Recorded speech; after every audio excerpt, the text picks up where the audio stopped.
কেমন আছেন সবাই? আজকে আপনাদের জন্য নতুন একটা ভিডিও নিয়ে আসছি।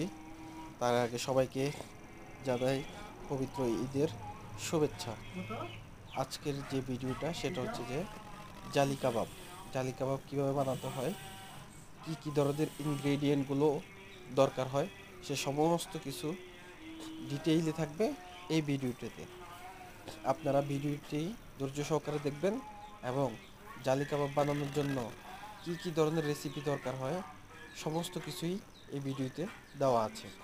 কি পরিমাণে দিতে হবে, কতটুক দিতে হবে, কোন রেশিওতে দিতে হবে, সমস্ত কিছুই আজকে দেখাবো। তো প্রথমেই আপনারা যেটা করবেন যে চিকেন অথবা বিফকে ব্লাইন্ড করে রেখে দিতে হবে অনেকক্ষণ। তারপরে হচ্ছে যে পেঁয়াজ কুচি দিতে হবে 2 কাপ চামচ,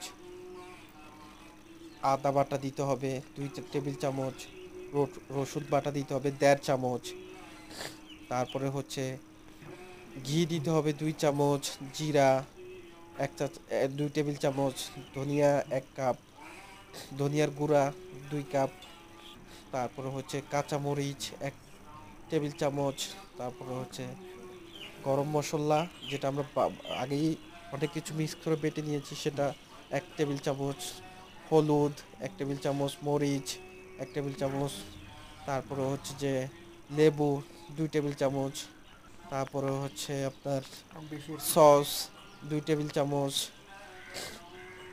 সয়া সস দিয়ে নেবেন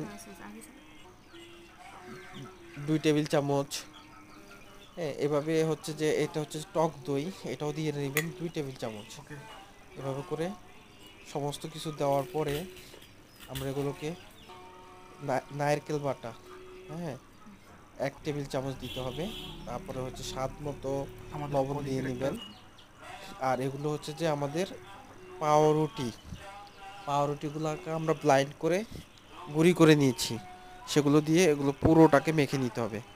মেখে নিয়ে দেখতে হবে যে এটাকে নরম হয়েছে কি না। এগুলো হচ্ছে ডিম, 2টা ডিম দিয়ে দেওয়া হয়েছে। সমস্তগুলো আমরা এখন মেখে